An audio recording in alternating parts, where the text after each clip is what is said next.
हे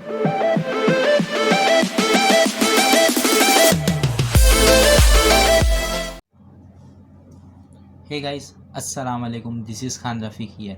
okay so guys, जैसे कि हम लोग का लॉ ऑफ मोशन जो 11th क्लास का फिज़िक्स का 4th चैप्टर है, हम लोग जैसे स्टार्ट किए थे, तो वो इसका ये 7 पार्ट है, 7 पार्ट का वीडियो है। ठीक है, तो अगर इसके पहले वाला पार्ट का वीडियो चाहिए तो डिस्क्रिप्शन में पूरी लिंक मिल जाएगी आप लोगों को, या फिर मेरे चैनल के प्ले लिस्ट में जाओगे तो वहाँ पे भी आप लोगों को पूरे प्लेलिस्ट के पूरा सीक्वेंस वाइज वीडियो मिल जाएंगे हर चैप्टर के 11th क्लास के फिजिक्स के, महाराष्ट्र रिपोर्ट के।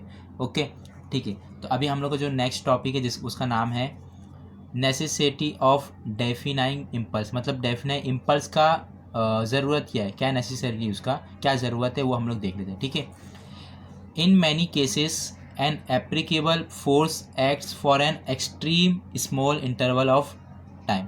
ठीक है, एक फोर्स होता है जो बहुत ही छोटा है, extremely small interval of time, मतलब टाइम कैसा होता है, छोटा होता है। तो change in the momentum due to this force is noticeable, मतलब उसको हम लोग नोटिस कर सकते हैं, उसको हम लोग कैन बी मेजर, हम लोग उसको मेजर कर सकते हैं। लेकिन टाइम इंटरवल कैसे है, बहुत ही छोटा है, एक्सट्रीमली स्मॉल है, उसको हम लोग नोटिस, मोमेंटम जो है वो नोटिसेबल कर सकते हैं, उसको मेजर कर सकते हैं। इसी को बोलते हैं this change is defined as impulse of the force. ठीक है, तभी इम्पल्स वहाँ पे आएगा। ठीक है, ये हो गया छोटा सा टॉपिक था। अब हम लोग देखेंगे जो मेन टॉपिक जो है वो हम लोग देख लेते हैं। ठीक है, इस टॉपिक का नाम क्या है, rotational analogy of a force, movement of a force और टॉर्क। समझ में आया? ठीक है, जिसको हम लोग टॉर्क भी बोल सकते हैं। ठीक है, यहाँ पे हम लोग देखेंगे रोटेशनल हुआ, अभी तक जो भी देखे हम सब लीनियर था, अभी कौन सा देखेंगे, रोटेशनल एनालॉगी देखेंगे, जिसके अंदर फोर्स ऑफ मूवमेंट क्या होगा, या फिर हम लोग उसको टॉर्क भी बोल सकते हैं। देखो, मूवमेंट ऑफ अ फोर्स को हम लोग टॉर्क भी बोल सकते हैं, मूवमेंट ऑफ अ फोर्स को हम लोग टॉर्क भी बोल सकते हैं। टॉर्क को किससे दिखाते हैं, याद रखना, ऐसे दिखाते हैं, ये ऐसा करके ऐसा, और ये वेक्टर क्वांटिटी, क्योंकि टॉर्क क्या दिखाता है, डायरेक्शन दिखाता है, क्लॉकवाइज में जा रहा या एंटी क्लॉकवाइज में जा रहा है। इसलिए बोल रहा क्योंकि रोटेशनल है, रोटेशनल मतलब सर्कल में घूमेगा, तो या तो क्लॉकवाइज में या तो एंटी क्लॉक में, इसलिए यहाँ पे डायरेक्शन दिखाना जरूरी है, क्योंकि ये क्या है, एक वेक्टर क्वांटिटी। ठीक है, इसके अलावा वेक्टर क्वांटिटी हम लोग ने सेकेंड चैप्टर में पढ़ चुके हैं ऑलरेडी। ओके, तो इसके अंदर क्या है वो हम लोग देख लेते हैं। मूवमेंट ऑफ अ फोर्स, जिसको हम लोग टॉर्क भी बोल सकते हैं, जैसे कि मैंने अभी बता चुका हूँ। ठीक है, is defined as the rotational analogy of a force. ये टॉर्क क्यों आता है, टॉर्क भी एक फोर्स है, लेकिन अब फोर्स जो हम लोग लीनियर के लिए लिखते हैं, लेकिन जब रोटेशनल की बात आती है ना, तो रोटेशनल में फोर्स हम लोग नहीं देखेंगे, हम लोग क्या देखेंगे, टॉर्क देखेंगे, टॉर्क। समझ में आया, टॉर्क देखेंगे। ओके, तो as rotation refers to direction, torque must be vector quantity. जो रोटेशन होता है वो डायरेक्शन बताता है, क्लॉकवाइज में जा रहा है, एंटी क्लॉकवाइज में जा रहा है, या जो भी डायरेक्शन है वो बताता है। तो इसीलिए हम लोग को मालूम ये पड़ा, जो हम लोग टॉर्क पढ़ेंगे, जिसको हम लोग मूवमेंट ऑफ फोर्स भी बोल सकते हैं, वो कैसी क्वांटिटी है, ये एक वेक्टर क्वांटिटी को एरो लिखा है। ठीक है, हम लोग सेकंड चैप्टर में पढ़ चुके हैं स्केलर क्वांटिटी और वेक्टर क्वांटिटी क्या होता है, वो ऑलरेडी हम लोग पढ़ चुके हैं। वेक्टर क्वांटिटी क्या होता है, जो डायरेक्शन बताता है, स्केलर क्वांटिटी डायरेक्शन नहीं बताता, सिर्फ वैल्यू बताता है, डायरेक्शन नहीं बताता। ठीक है, तो torque is equal to R into F. क्या होता है फॉर्मूला, टॉर्क का डायरेक्ट फॉर्मूला बता दिया, क्या होता है, torque is equal to R into F, R into F. देखो, तीनों के ऊपर वेक्टर है, मतलब तीनों का कोई ना कोई डायरेक्शन रहेगा। ओके, यहाँ पे cross product, okay, cross product mainly यहाँ पे क्रॉस ले लिया। ठीक है, डॉट प्रोडक्ट और क्रॉस प्रोडक्ट हम लोग ने सेकंड चैप्टर में पढ़ चुके हैं। ठीक है, तो ये क्रॉस प्रोडक्ट है, यहाँ पे ले लिया उसने। ठीक है, अब यहाँ पे एफ क्या है, एफ अप्लाइड फोर्स है, जो फोर्स हम लोग रोटेशनल बॉडी पे लगाए है। आर क्या है, आर जो है पोजीशन वेक्टर है, मतलब कि यहाँ पे देखो, ये डायग्राम में देखो, ये डायग्राम में ये कोई से भी एक डायग्राम में देखो, ये डायग्राम में देख लो। ठीक है, देखो, ये ओरिजिन से और जो एक्सिस पे घूम रहा है, इस एक्सिस पे देखो, ये एक्सिस है, ये क्या है, ये एक्सिस पे ये क्या हो रही है, रोटेट हो रही, घूम रही है। सपोज करो, देखो ऐसा मैंने लिया, अब कोई भी चीज़ ऐसा घूम रही है, ठीक है, ऐसा घूम रही है, ऐसा पूरा घूम रही है। ठीक है, तो ये एक्सिस पे ये पूरी बॉडी जो है ना, ये घूम रही है, ऐसा ऐसा ऐसा घूम रही है। तो ओरिजिन से, सॉरी मैं गलत बता दिया, ये एक्सिस है, क्या है ये एक्सिस पे ये पूरी बॉडी ऐसा घूम रही, ये पूरी बॉडी ऐसा घूम रही। समझ में आया अभी? ओके, तो ये एक्सिस है, तो ये एक्सिस से इसका डिस्टेंस कितना है, उसी को बोलते हैं पोजीशन वेक्टर। एक्सिस से और ऑब्जेक्ट के बीच में कितना डिस्टेंस है, उसी को बोलते हैं पोजीशन वेक्टर। ओके, तो जो आर है वो क्या है, सर्कल को, यहाँ पे मैं रेडियस भी बोल सकता था इसको, लेकिन सर्कल नहीं है, कैसा उसका शेप था, हम लोग अभी देखिए डायग्राम में कैसा शेप था, सर्कल जैसा नहीं था, इसलिए मैंने यहाँ पे आर लिख दिया ताकि पोजीशन वेक्टर है, ठीक है, position vector of the point of application of the force from axis of rotation. जो फोर्स है, जहाँ पे फोर्स लग रहा है वहाँ से लेकर जो एक्सिस ऑफ रोटेशन जिस एक्सिस पे घूम रहा है वहाँ तक का डिस्टेंस को बोलेंगे आर, ठीक है। हम लोग डायग्राम देखते हैं। ओके, देखो ये ऑब्जेक्ट है, ठीक है, सर्कल में है क्या, सर्कल ऑब्जेक्ट है नहीं, कोई भी शेप का है, ठीक है। ये एक्सिस ऑफ रोटेशन है, एक बार एंटी क्लॉकवाइज घूम रहा है, देखो ये पहला वाला क्या है, एंटी क्लॉकवाइज, और दूसरा वाला क्लॉकवाइज, ठीक है। एक बार क्लॉकवाइज भी घूम सकता है, एंटी क्लॉकवाइज भी घूम सकता है, ठीक है। ये बता रहा है पहला डायग्राम हम लोग को, object and axis of rotation 3D view, ठीक है। ये समझ में आया क्या है, ये एक्सिस है, ये ऑब्जेक्ट है, इसके अराउंड घूमेगा, या तो क्लॉकवाइज या तो एंटी क्लॉकवाइज, कोई तो एक वाइज में घूमेगा, इसलिए मैंने यहाँ पे और लिखा हूँ। और का मतलब क्या होता है, समझ में आता है ना, या तो ये या तो ये। एंड का मतलब क्या होता है, दोनों होता है, ठीक है, लेकिन एंड नहीं है, और है, मतलब ये या तो क्लॉकवाइज या तो anti clockwise. Okay, second diagram जो बी वाला डायग्राम है, देख लो यहाँ पे बी। ओके, इस डायग्राम में आप लोग देखोगे ना, तो जो टॉप व्यू से हम लोग देख रहे हैं इस फिगर को मैं यहाँ टॉप व्यू से देख रहा हूँ इन एंटी क्लॉकवाइज रोटेशन। किस में देख रहा हूँ, in anticlockwise rotation. Anticlockwise मतलब कि ये पहला वाला, ये जो पहला वाला ना, ये वाला, ठीक है। ऊपर से मैं देख रहा हूँ टॉप व्यू से, देखो यहाँ पे लिखा है टॉप व्यू से मैं देख रहा हूँ इन एंटी क्लॉकवाइज रोटेशन। जो उसका रोटेशन है वो कैसा हो रहा है, एंटी सॉरी ऐसा,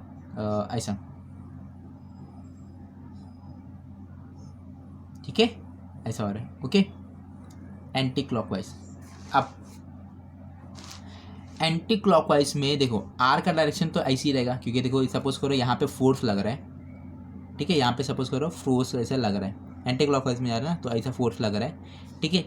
तो यहाँ पे फोर्स लग रहा है, तो यहाँ से यहाँ डिस्टेंस कितना रहेगा, पोजीशन वेक्टर, जैसे मैंने बता चुका, ये एक्सिस है ना, ये जो एक्सिस है ये एक्सिस है, और यहाँ पे सपोज करो मैंने फोर्स लगा रहा हूँ ताकि ये ऑब्जेक्ट घूमे एंटी क्लॉकवाइज में ऐसा घूमे। तो यहाँ पे फोर्स जो है यहाँ पे एग्जिट कर रहा है, यहाँ पे ऑब्जेक्ट को इम्पैक्ट कर रहा है, यहाँ पे फोर्स लग रहा है, तो यहाँ से लेकर एक्सिस के बीच में डिस्टेंस कितना रहेगा, आर रहेगा, पोजीशन वेक्टर जिसको बोलते हैं, ठीक है। तो ये हो गया आर क्रॉस एफ। याद रखना एंटी क्लॉकवाइज में आर क्रॉस एफ होता है, मल्टीप्लाई तो रहेगा लेकिन क्रॉस प्रोडक्ट क्या रहेगा, क्रॉस प्रोडक्ट, ठीक है। तो ये जो डायरेक्शन है ये डायरेक्शन है फोर्स का, और ये जो आर का डायरेक्शन है वो डायरेक्शन ऑफ आर है। ओके, अब यहाँ पे क्रॉस क्यों आया, बिकॉज अगर एंटी क्लॉकवाइज है और टॉप व्यू से देख रहे हैं तो क्रॉस प्रोडक्ट आएगा, ठीक है।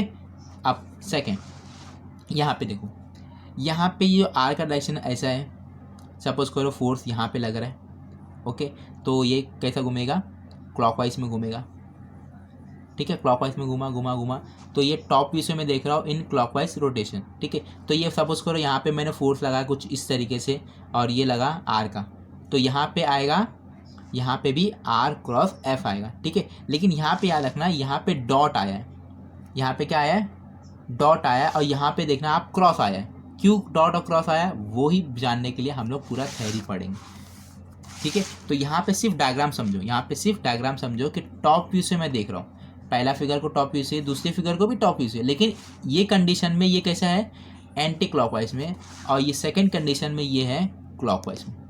पहला डिफरेंस समझ में आया क्या है वो हम लोग वो समझ में आया ना, ठीक है, वो डायरेक्शन समझ में आ गया, ठीक है। अब हम लोग पढ़ेंगे कि क्यों यहाँ पे डॉट है, यहाँ पे क्रॉस क्यों है, वो हम लोग देखेंगे, ठीक है।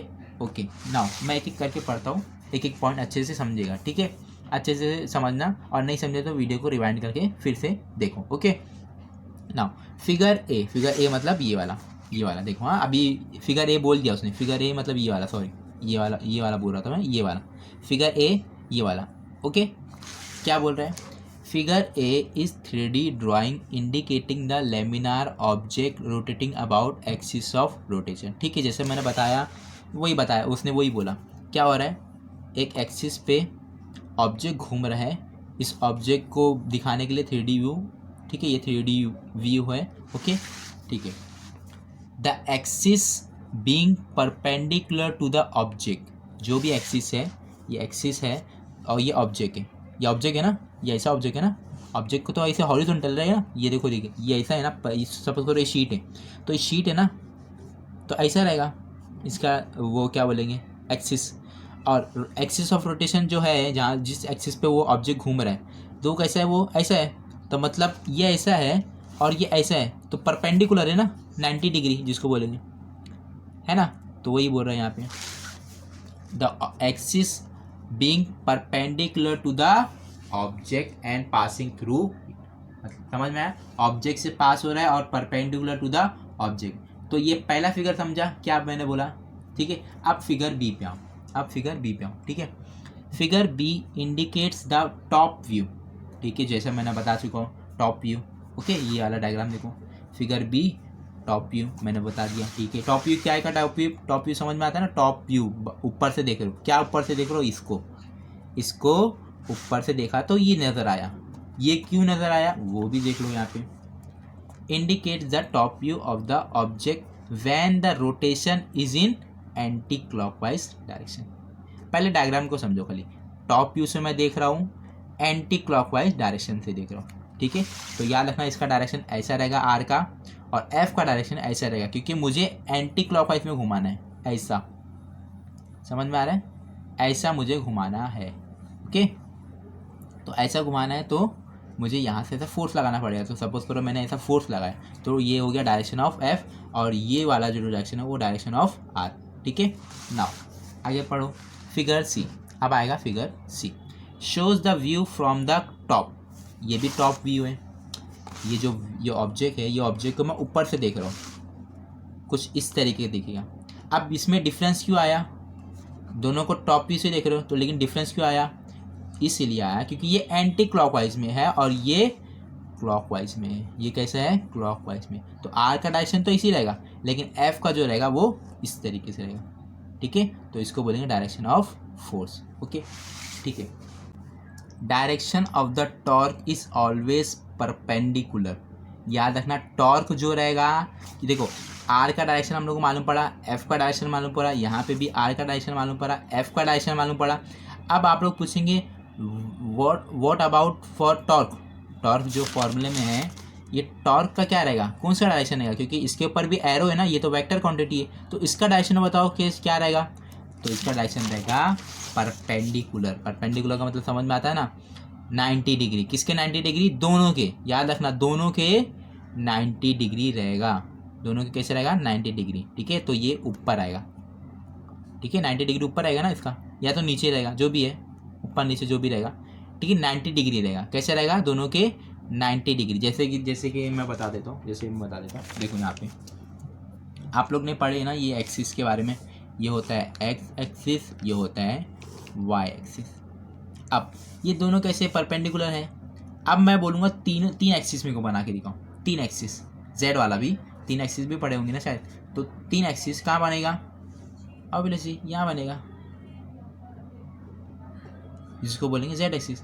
अब ये जेड एक्सिस इसके परपेंडिकुलर रहेगा कि नहीं रहेगा, और इसके भी परपेंडिकुलर रहेगा, तो इसको क्या बोलेंगे, they are mutually perpendicular to each other, ठीक है। तो वैसे ही ये भी रहेगा, आर एफ है परपेंडिकुलर है, तो जो टॉर्क रहेगा वो भी कैसे रहेगा, इन दोनों के परपेंडिकुलर, यहाँ पे भी सेम परपेंडिकुलर डायरेक्शन रहेगा, ठीक है। तो यहाँ पे याद रखना direction of the torque is always perpendicular to the plane containing the vector R and F, दोनों के परपेंडिकुलर, यहाँ पे लिखा है एंड, मतलब कि दोनों के, and can be obtain from the rule of cross product और by using the right hand thumb rule, ठीक है।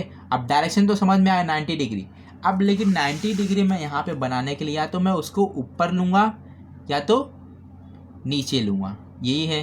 अब यहाँ पे हम लोग अप्लाई करेंगे राइट हैंड थंब रूल, क्या अप्लाई करेंगे, राइट हैंड थंब रूल। अब सबसे पहले बी वाले केस में देखो, यहाँ पे कौन सा डायरेक्शन है, एंटी क्लॉकवाइज डायरेक्शन है, एंटी क्लॉकवाइज ना, तो ये हो गया राइट हैंड मेरा, देखो ये लेफ्ट हैंड है, ये राइट हैंड है, ठीक है। तो राइट हैंड हो गया, राइट हैंड थंब रूल बोला ना, तो इसको ऐसा करो। अब मैं इसको ऐसा क्यों किया, देखो क्योंकि ये जो है ये एंटी क्लॉकवाइज रोटेशन हो रहा है, तो ये देखो, ये उंगलियां जो है, ये उंगली जो है ये कैसे घूम रही मेरी, ऐसे घूम रही है ना। ये ऐसा थोड़ा सा ऐसा कर लेता हूँ, देखो ये ऐसा घूम रही है, एंटी क्लॉकवाइज में घूम रही कि नहीं घूम रही। और अगर मैं इसको ऐसा करूँ, देखो तो अभी उंगली कैसे घूम रही है, अच्छे से दिख रहा है कि नहीं दिख रहा पता नहीं, बट देख कोशिश करो, ठीक है। ये कैसे घूम रही है, क्लॉकवाइज में घूम रही है। और ये केस में एंटी क्लॉकवाइज में घूम रही है। तो मुझे बताओ ये अंगूठे का डायरेक्शन कहाँ पे जा रहा, ये कैमरे की तरफ जा रहा ना ये कैमरे की तरफ जा रहा है, ये जा रहा है कैमरे की तरफ, मतलब टॉर्क का जो डायरेक्शन रहेगा वो ऊपर रहेगा। क्या रहेगा, ऊपर रहेगा। समझ में आया। अब वैसी क्लॉकवाइज में देखो, क्लॉकवाइज में क्या रहेगा, देखो क्लॉकवाइज ही है ना, उंगली का डायरेक्शन ऐसे, तो अंगूठा किधर जा रहा, नीचे जा रहा, तो अंगूठा कहाँ जा रहा, नीचे जा रहा, ठीक है। तो इसका मतलब ये आउटवर्ड्स है, ये क्या है, आउटवर्ड्स, और ये क्या है, इनवर्ड्स। अंदर जा रहा ना, इनवर्ड्स हो रहा है, और यहाँ पे आउटवर्ड्स हो रहा है, बाहर निकल रहा है टॉर्क, यहाँ पे इनवर्ड्स हो रहा है, अंदर जा रहा है, इसलिए यहाँ पे डॉट प्रोडक्ट आया, इसलिए यहाँ पे डॉट प्रोडक्ट आया, और यहाँ पे आया क्रॉस प्रोडक्ट। समझ में आ रहा है, समझ में आ रहा है, डॉट और क्रॉस, ठीक है। अच्छा पहले ये समझा, डायरेक्शन समझा ना कैसे, ऊपर क्यों आया, एंटी क्लॉकवाइज, क्लॉकवाइज में नीचे आएगा, ये समझा। अब डॉट और क्रॉस क्या है वो भी बता देता हूँ, वो भी वैसे याद कर लो, एंटी क्लॉकवाइज रहेगा तो डॉट आएगा, क्लॉकवाइज रहेगा तो क्रॉस आएगा। बट अगर नहीं याद कर सकते हो आप लोगों को समझना है अच्छे से और, तो ठीक है मैं बता देता हूँ, यहाँ पे और पढ़ते हैं। तो राइट हैंड थंब रूल समझ में आया ना, बता दिया मैंने, ठीक है। अब in the figure B it is perpendicular to the plane of the figure and outwards, outwards रहेगा ना, हम लोग कभी किए, देखो ना ऐसा किया क्लॉकवाइज, देखो एंटी क्लॉकवाइज, और ये आउटवर्ड बाहर आ रहा है, तो outwards that is coming out of the paper, paper से कहाँ आ रहा है, वो बाहर आ रहा है, पेपर से बाहर आ रहा है ना, कैमरे से बाहर, मतलब अंगूठा जो मेरा है, थंब जो है वो अंगूठे कैमरे से बाहर आ रहा है, मतलब प्लेन के बाहर आ रहा है, तो आउटवर्ड्स, ठीक है, समझ में आया। अब हम लोग वैसे फिगर सी का भी देख लेते हैं। इन the figure see it is inwards, है ना, देखो यहाँ पे ये क्लॉकवाइज और नीचे अंगूठा जा रहा है, नीचे अंगूठा जा रहा है ना, तो कैसे जा रहा है, इनवर्ड्स जा रहा है ना, that is going into the paper, paper के अंदर जा रहा है, ठीक है, going into the paper, okay. अब यहाँ पे कन्वेंशन देखेंगे, डॉट क्यों आया, क्रॉस क्यों आया, समझ में आया यहाँ पे, ठीक है, मैं बता देता हूँ डॉट और क्रॉस क्यों आया। देखो convention, for perpendicular to the plane of the figure, perpendicular के लिए डॉट आएगा और परपेंडिकुलर के लिए क्रॉस आएगा, लेकिन यहाँ पे आएगा आउटवर्ड्स के लिए आएगा डॉट, और इनवर्ड्स के लिए आएगा क्रॉस। याद रखना ये चीज़ पूरा 11वीं 12वीं तक, कुछ चीज़ें तो याद करना पड़ेगा ना। आउटवर्ड्स के लिए बाहर आ रहा है ना, बाहर आ रहा है तो डॉट, और इनवर्ड्स अंदर जा रहा है, ये अंगूठा अंदर जा रहा है तो क्रॉस आएगा। डॉट और क्रॉस प्रोडक्ट हम लोग पढ़ चुके सेकंड फिजिक्स के सेकंड चैप्टर में, यहाँ पे और डिटेल में देख रहे हैं, ठीक है। तो नाउ अब यहाँ पे पूछ सकते हैं आप लोग, ये डॉट और ये क्रॉस आया क्यों, कैसे आया, समझ में नहीं आ रहा मुझे, मतलब याद तो मैं कर लूँगा लेकिन समझ में नहीं आया सर, फिर से समझाओ। तो देखो यहाँ पे सपोज करो ये एरो है, सपोज क्या करो है ये एरो, ठीक है, ये एरो है, ठीक है। अब ये एरो को सपोज करो ये अंगूठा है, ठीक है, ये अंगूठा है, पीछे तीर लगाया हुआ है, ठीक है। तो यहाँ से मैं अगर इसको ऊपर से देखूंगा, ऐसा ऐसा करके ये तीर को इसको मैं उठाऊंगा और इसको मैं ऐसा देखूंगा ना, तो मुझे डॉट दिखाई देगा। देखो यहाँ पे मैंने डॉट लिखा हूँ, समझ में आ रहा है, समझ में आया। और अगर मैं इसको पीछे से देखूँ, मतलब ऐसा देखूँ, ये नीचे ये अंगूठे को ऐसा देखो, देखो ऐसा करके देखो, ये अंगूठा है, ये तीर का निशान नीचे, अभी डॉट नहीं दिखेगा। पहले केस में देखो डॉट दिख रहा था, अगर मैं इसको उठा के ऐसा देखूँ तो डॉट दिखेगा। और इसी तीर को मैं अगर इसको उल्टा करके देखूँ, ऐसा देखूँ, नहीं ऐसा ऐसा करके, तो ये डॉट का नीचे आ जाएगा, और ये जो पीछे का जो है वो कैसे दिखेगा, क्रॉस दिखेगा, तो इसीलिए क्रॉस, समझ में आया। तो अगर ये क्या, ये आउटवर्ड्स का मतलब ये बाहर आ रहा है, तो बाहर आ रहा है तो डॉट, इसलिए यहाँ पे देखो आउटवर्ड्स में डॉट, लेकिन इनवर्ड्स अंदर जा रहा है, तो अंदर जा रहा है तो पीछे का हिस्सा दिखा रहा है मेरे को, पीछे का हिस्सा दिखा रहा है मतलब क्रॉस। अभी समझा है वो डॉट और क्रॉस क्यों आ रहा है। तीर का निशान लो, देखो तीर का निशान अगर ऊपर दिखा रहा है, अगर नुक्ता दिख रहा है तो डॉट, और अगर पीछे का साइड दिखा रहा है वो अंदर जा रहा है तो पीछे का साइड ही दिखेगा ना हम लोग को, ऊपर से बोल रहा हूँ, नीचे से नहीं, ऊपर से। तो क्रॉस ही दिखेगा, तो डॉट और क्रॉस। समझ में आया? ठीक है, यहाँ पे देख लेते और consider your self looking towards the figure from the top. ठीक है, कंसिडर योर सेल्फ, आप अपने आप को समझो, looking towards the figure from the top, top से आप लोग देख रहे हो। Okay, if this arrow approaches you, ये एरो आप लोगों को देख रहा है, अप्रोचेस मतलब आपकी तरफ बढ़ रहा है। ठीक है, ये एरो आप लोग, ये जो एरो है ये आपकी तरफ ऐसा कैमरे की तरफ मतलब मेरी तरफ ऐसा बढ़ रहा है। ठीक है,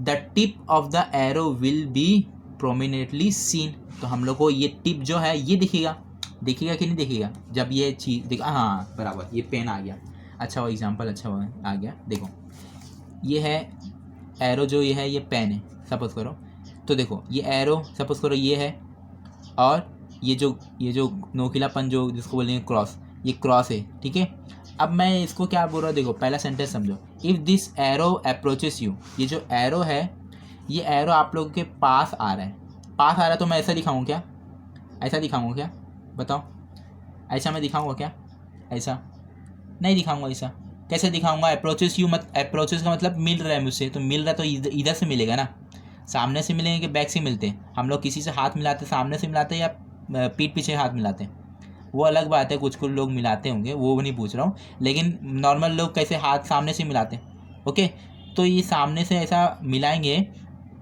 तो अप्रोचेस यू, तो हम लोग को जो टिप है, टिप जो है वो हम लोग को दिखेगा, ये टिप जो है, टिप दिख रहा है कि नहीं दिख रहा है कैमरे में, देखो 2 मिनट, दिखा भी नहीं दिखा अभी, हाँ दिखा, ये जो टिप है ये हम लोग को दिखेगा, तो the tip of the arrow will be prominently seen, तो हम लोग को टिप दिखेगा, तो इसलिए नुक्ता दिखेगा, हम लोग को डॉट दिखेगा, जिसको बोलेंगे नुक्ता, हम लोग उर्दू में बोलते हैं, इंग्लिश में डॉट। ठीक है, डॉट दिखेगा हम लोग को।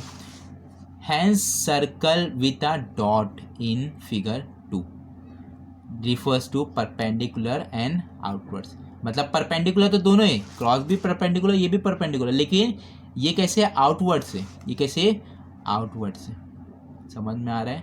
ठीक है, आउटवर्ड्स, आउटवर्ड्स मतलब बाहर आ रहा है, क्या बाहर आ रहा है। ओके, तो भाई इसका अपोजिट कर दो, when you are leaving an arrow, suppose करो वो एरो जो था वो लीव करा, अब तो लीव करा तो ऐसा रहेगा, पीछे का ऐसा दिखाएगा वो मुझे, तो that is if an arrow is going away from the you the feathers like a cross will be seen, तो हम लोग को क्या दिखेगा, क्रॉस दिखेगा, पीछे का हिस्सा दिखेगा, हम लोग को पीछे का हिस्सा दिखेगा मतलब क्रॉस दिखेगा।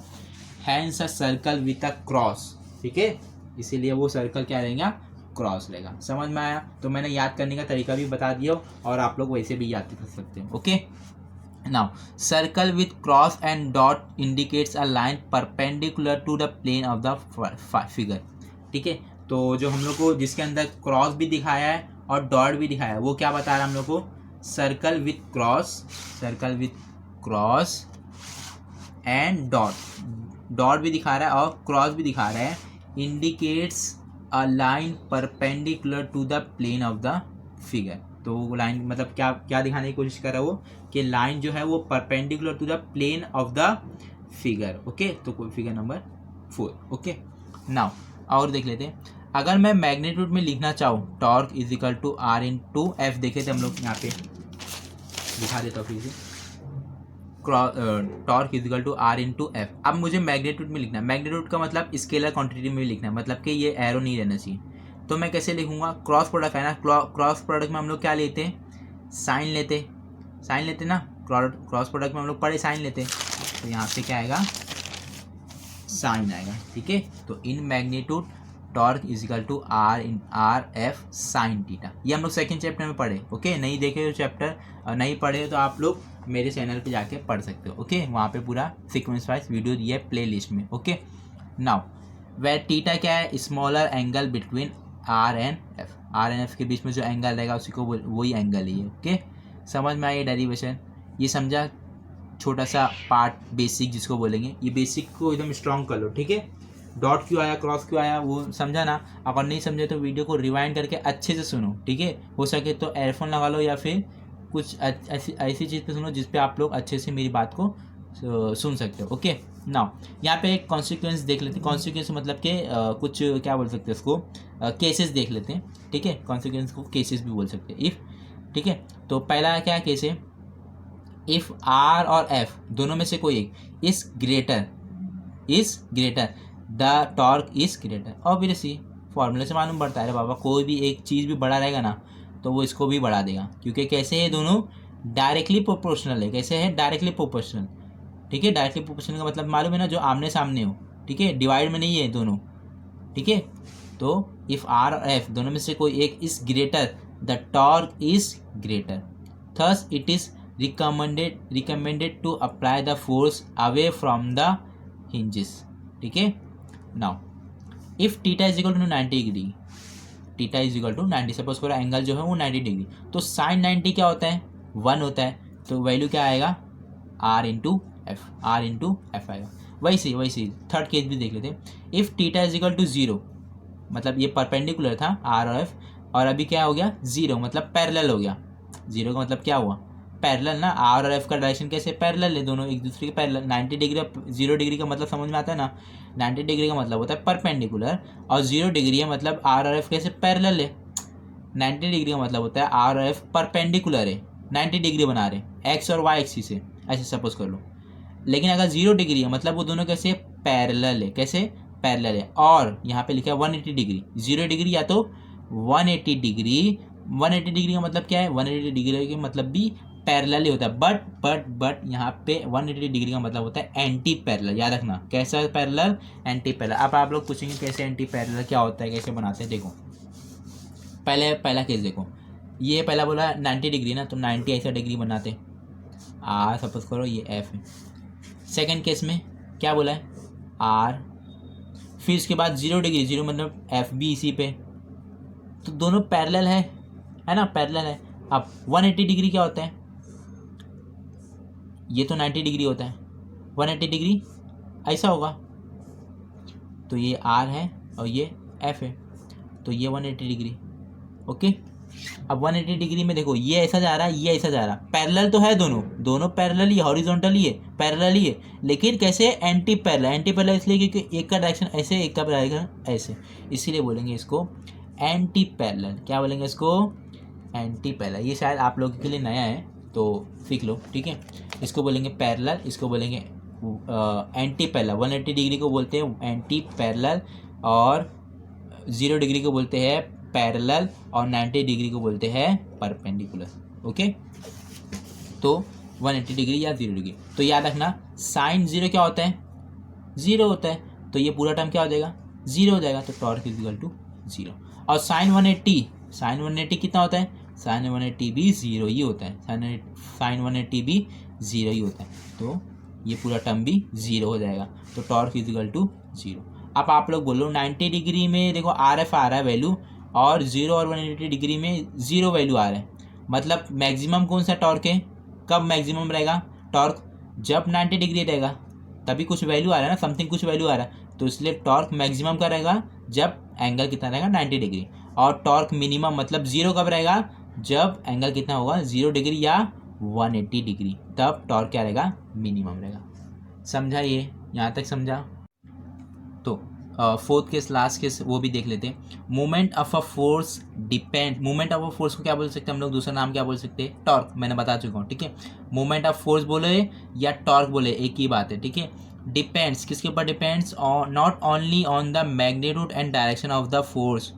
ठीक है, यहाँ पे वो बोल रहा है कि खाली वो डिपेंड इतने पे नहीं रहेगा कि फोर्स का मैग्नीट्यूड और डायरेक्शन कैसे है, बल्कि but also on the point where the force acts with respect to the axis of rotation. जैसे हम लोग देखें अभी कि where the point, but also on the point where the force acts with respect to the axis of rotation. तो कहाँ पे वो फोर्स लग रहा है वो भी इंपॉर्टेंट करता है, मैटर करता है। फोर्स कितना लग रहा है, कौन सा डायरेक्शन है, इससे हम लोग, ये भी हम लोग के लिए अहम है, डिपेंड करता है, लेकिन उससे ज़्यादा और डिपेंड क्या करता है कि वो कौन से पॉइंट पे लग रहा है, कौन से पॉइंट पे फोर्स लग रहा है। मतलब ये जो फोर्स हम जो डायग्राम देखे थे ना, ये पॉइंट, तो कौन से पॉइंट पे फोर्स लग रहा है वो भी देखना ज़रूरी है।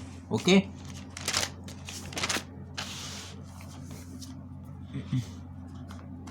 नाउ नेक्स्ट टॉपिक है जिसका नाम है कपल। टॉर्क आया ना, अभी देखेंगे हम लोग couple and its torque, couple का टॉर्क, ठीक है, कपल देखेंगे और एंड इट्स टॉर्क। टॉर्क का फॉर्मूला आप लोगों को याद हो गया ना, torque is equal to R into F, cross product में आर क्रॉस एफ, और अगर मैग्नीट्यूड में लिखना है तो torque is equal to R F sine theta. समझ में आया, ठीक है। तो अभी हम लोग देख लेते टॉर्क बोल रहा हूँ, कपल देख लेते। Okay, couple, a pair of forces consisting of two forces of equal magnitude acting in opposite direction along different lines of action is called a couple। Couple क्या होता है मालूम? कपल जहाँ पे दो फोर्सेस आते हैं ना वहाँ पे कपल आते हैं, जहाँ पे दो फोर्सेस आते हैं वहाँ पे। देखो सिंगल रहेगा तो टॉर्क हम लोग अप्लाई करेंगे, ठीक है, टॉर्क मालूम करेंगे, लेकिन कहाँ पे दो आ जाएंगे ना, कपल है ना, कपल देखो कपल, ठीक है। कपल का मतलब क्या है? सिंगल होता है क्या कपल का मतलब? नहीं, मतलब दो फोर्सेस रहेंगे, ठीक है। तो two forces of equal magnitude acting in opposite है, मतलब मैग्नीट्यूड जो रहेगा फोर्स का F1 और F2 क्या रहेंगे? F1 और F2 क्या होंगे? इक्वल रहेंगे, लेकिन डायरेक्शन जो रहेगा वो अपोजिट रहेगा, डायरेक्शन जो रहेगा वो अपोजिट रहेगा। अपोजिट का मतलब एक ऐसा जा रहा है तो दूसरा ऐसा जाएगा, ठीक है। तो वहाँ पे उस केस में कपल आएगा, उस केस में कपल को हम लोग को रिक्वायर्ड होता है, ठीक है। तो two forces of equal magnitude acting in opposite direction along different line of action is called a couple, ठीक है। For example turning a bicycle handle, तो ये सब एग्जाम्पल है, ठीक है। अब नाउ नोट, यहाँ पे एक चीज़ नोट करके लिख लेना, मूवमेंट ऑफ अ कपल, और जिसको हम लोग rotational effect of a couple भी बोल सकते हैं, ऑल्सो कॉल अ टॉर्क। इसको हम लोग क्या बोल सकते हैं? कपल को ही टॉर्क बोल सकते हैं, ठीक है। क्योंकि कपल कब आता है? जब दो फोर्सेस आते हैं और दोनों का डायरेक्शन कैसा था? अपोजिट होता है। लेकिन टॉर्क कैसा है? किसके लिए? सिंगल के लिए, सिंगल फोर्स के लिए। ओके, ना हम लोग देखेंगे अब कपल को ही टॉर्क बोलते हैं, ठीक है। टॉर्क और मूवमेंट ऑफ अ कपल क्या होता है वो देख लेते हैं, ठीक है। देखो यहाँ पे देखो, मैं यहाँ पे बताता हूँ डायग्राम में। देखो, एक फोर्स ऐसा जा रहा है और दूसरा फोर्स ऐसा जा रहा है, तो यहाँ पे क्या आएगा? यहाँ पे कपल आएगा, क्या आएगा? कपल आएगा। सपोज करो ये F1 फोर्स है और ये F2 फोर्स है, ठीक है, F1 और F2। ओके, तो यहाँ पे देखो, यहाँ पे पहले पढ़ लेते हैं हम लोग। फिगर शोज अ कपल, क्यों कपल? क्योंकि दो फोर्स है, दोनों अपोजिट डायरेक्शन में, consisting of two forces F1 and F2 of equal magnitudes and opposite direction. Magnitude दोनों का सेम, याद रखना, लेकिन अपोजिट डायरेक्शन में, ठीक है। Acting along different line of force, line of force भी देखो डिफरेंस है, देखो इसकी लाइन देखो अलग है, इसकी लाइन भी अलग है, ओके। तो different line of force of action separated by a distance. Suppose करो जो दोनों के बीच में जो डिस्टेंस है, इन दोनों के जो ये फोर्स की जो लाइन है और ये फोर्स की जो लाइन है, इन दोनों के बीच में सपोज करो डिस्टेंस है आर। क्या डिस्टेंस है? आर, ठीक है। अभी बस हम लोग कुछ किए नहीं, क्या आप कुछ पढ़े नहीं, पूरा डायग्राम पूरा नहीं पढ़े, थोड़ा ही पढ़े। क्या पढ़े? खाली F2 का डायरेक्शन ऐसा है, F1 का डायरेक्शन ऐसा है, इन दोनों के बीच में जो डिस्टेंस है उसको बोलेंगे सपोज आर बोलेंगे, ठीक है। नाउ अभी जो है वो पढ़ लेते हैं। और position vector of any point on the line of action of force F1 from the line of action of force F2 is R12। मतलब कि जो पोजीशन वेक्टर है, जो पोजीशन मतलब जो F2 है वो यहाँ पे एक्ट कर रहा है, तो यहाँ से लेकर यहाँ तक F1 का जो डायरेक्शन है, देखो पोजीशन वेक्टर हम लोग पीछे पढ़े, ना। तो यहाँ से मैं फोर्स 1 दे रहा हूँ, तो मेरे को इसको R1 लिखना चाहिए था, क्योंकि फोर्स 1 पे जा रहा है, ये जो है ये फोर्स 1 पे जा रहा है ना, तो मुझे R1 लिखना चाहिए था। यहाँ पे मैंने 2 भी क्यों लिखा हूँ? R12 लिखा हूँ, क्यों? क्योंकि जो R1 तो F1 के लिए है ही, लेकिन 2 इसलिए लिखा हूँ क्योंकि ये जो प्रोड्यूस हो रहा है R1 वो ड्यू टू द फोर्स 2। तो इसको हम लोग कैसे पढ़ेंगे? ये पोजीशन वेक्टर है फर्स्ट फोर्स का, लेकिन due to the force 2 F2 के लिए, इसलिए देखो यहाँ पे लिखा हुआ है position vector of any point on the line of action of force F1 from the line of action of F2 is R12, ठीक है। R1 का ही है लेकिन 2 की वजह से, इसलिए यहाँ पे 2 लिखा, ठीक है, थोड़ा सा बताने के लिए, ओके। सिमिलरली उसके लिए भी सेम, इसके लिए भी ये होगा R2 के लिए, ये जो R2 ये R2 है, लेकिन किसके लिए हो रहा है, किसकी वजह से हो रहा है, ये R1 की F1 की वजह से, इसलिए यहाँ पे 1 लिखा हूँ। ठीक है, समझ में आया। तो similarly the position vector of any point on the line of action of force F2 from the line of action of force F1 is R12। ठीक है, तो टॉर्क का फॉर्मूला क्या हो जाएगा, R क्रॉस F होता है, तो R1 क्रॉस F1। अच्छा 2 क्यों लिखा हूँ, क्योंकि जो R1 हो रहा है वो ड्यू टू द फोर्स 2 की वजह से, इसलिए यहाँ पे 2 लिखा हूँ। वैसे ही यहाँ पे भी R क्रॉस F, तो F2 है तो यहाँ पे भी R2 आएगा, और यहाँ पे 1 क्यों आया, ताकि बताने के लिए कि ये R2 जो हो रहा है वो फोर्स 1 की वजह से हो रहा है। ठीक है, तो इसको इक्वेशन नंबर 1 दे दो। Okay, now from the figure से हम लोग क्या मालूम कर रहे हैं, देखो ये जो डायरेक्शन जो दिया है R12, ये सपोज करो कोई एंगल बनाएगा अल्फा, और ये जो गया R21 ये भी कुछ एंगल बनाएगा कि नहीं बनाएगा। ठीक है, ये भी कुछ एंगल बनाएगा। तो ये हो गया, सपोज करो ये हो गया अल्फा, ये हो गया बीटा, ये हो गया, सॉरी मैं मिटा दिया, ये हो गया बीटा। ठीक है, तो देखो ये R12 है और ये अल्फा है, तो मुझे बताओ ये कितना रहेगा, मैंने पढ़ा चुका हूँ पहले। देखो नहीं समझा तो बताता हूँ। देखो ये ट्रायंगल में बना लेता हूँ। देखो ये ट्रायंगल कुछ इस तरीके का है, ये है अल्फा। ठीक है, ये है R12। देखो ये वाला जो ट्रायंगल है, ये वाला ट्रायंगल मैंने यहाँ बना दिया। ठीक है, अब मैं पूछ रहा हूँ आप लोगों से, ये कितना रहेगा, ये डिस्टेंस कितना रहेगा, ये R12 है, ये अल्फा है, तो ये कितना रहेगा। तो देखो ये एंगल के कैसे है, अपोजिट है, अपोजिट में क्या आता है, साइन थीटा आता है। तो अपोजिट ये मुझे मालूम करना है, सपोज करो एक्स है, ये एक्स है मुझे मालूम नहीं है, और अपोजिट अपॉन हाइपोटेनियस होता है, साइन थीटा क्या होता है, अपोजिट अपॉन हाइपोटेनियस कितना है R12, तो x इजिकल टू क्या जाएगा R12 साइन थीटा होगा कि नहीं होगा। तो देखो R12 साइन अल्फा, थीटा मतलब यहाँ पे मैंने थीटा ले लिया था, यहाँ पे अल्फा दिया हुआ ना, तो अल्फा ले लिया। तो इसका डिस्टेंस मुझे मालूम है पहले से कि R ही है, लेकिन अगर मैं इन टर्म्स ऑफ R12 के इन टर्म्स में मालूम करने का मुझे, तो रहेगा R12 साइन अल्फा, समझ में आया। ठीक है, वैसे ही साइन 21 साइन बीटा भी रहेगा। ठीक है, करने की ज़रूरत नहीं है, डायरेक्ट बता दिया, पहले इसका बता दिया ना तो उसका तो मालूम पड़ जाएगा। इसका बस क्या हो जाएगा पता है, अल्फा की जगह क्या आ जाएगा, बीटा आ जाएगा, यहाँ पे 1 2 है तो यहाँ पे 2 1 हो जाएगा। तो R is equal to R12 sine alpha is equal to R21 sine beta, समझ में आया। ठीक है, नाउ तो R12 sine alpha is equal to R21 sine beta is equal to R, कैसे आया समझ में आया ना, फ्रॉम द फिगर कैसे आए हैं। ठीक है, अब नाउ हम लोग ने पहले बोल दिए फोर्स कैसे, दोनों F1 F2 सेम है, मैग्नीट्यूड इनका सेम है, लेकिन डायरेक्शन कैसे है, अपोजिट। तो मैग्नीट्यूड दिखाने के लिए देखो यहाँ पे आप लोग बोलेंगे यहाँ पे मैग्नीट्यूड क्यों दिखा, यहाँ पे तो वेक्टर दिखाया आपने, लेकिन ये वेक्टर मैग्नीट्यूड में कन्वर्ट होगा, क्यों, जब मैंने यहाँ पे मॉड बना दिया। मॉड का मतलब होता है magnitude.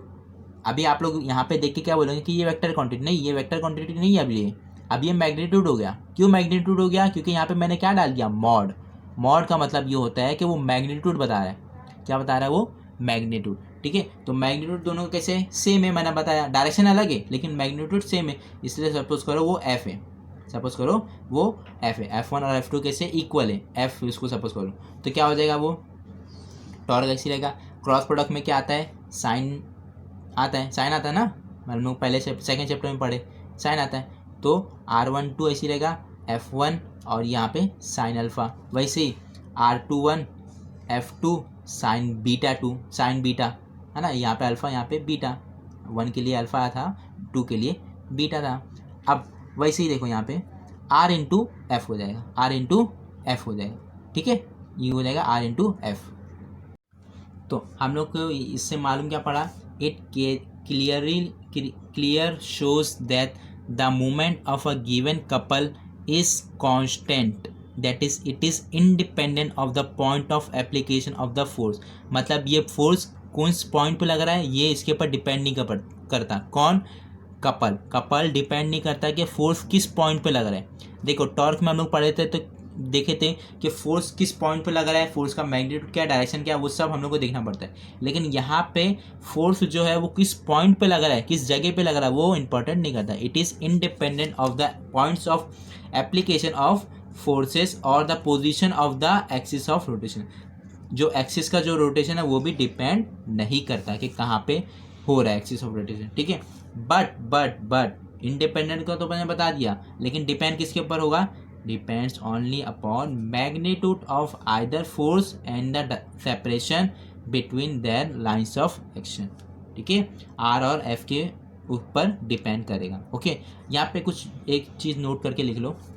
The direction of movement of a couple can be obtain by using the vector formula of the torque और by using the right hand thumb rule. तो ये भी कपल भी उसी की तरह है, राइट हैंड थंब रूल की जैसे मालूम करेंगे। एंटी क्लॉकवाइज आएगा तो ऊपर, क्लॉकवाइज आएगा तो नीचे। तो ये भी कपल की को टॉर्क की तरह ही रहेगा। इसका डायरेक्शन दिखाना अगर कपल का डायरेक्शन अगर दिखाना रहेगा, ठीक है, तो याद रखना राइट हैंड थंब रूल से हम लोग मालूम कर सकते हैं, ठीक है। तो ये छोटा सा टॉपिक था यहाँ पे। ये टॉपिक से ये इस वीडियो का जो था वो यहीं पे ख़त्म होता है। आगे का जो भी टॉपिक है वो हम लोग नेक्स्ट चैप्टर में कवर करेंगे इंशाल्लाह।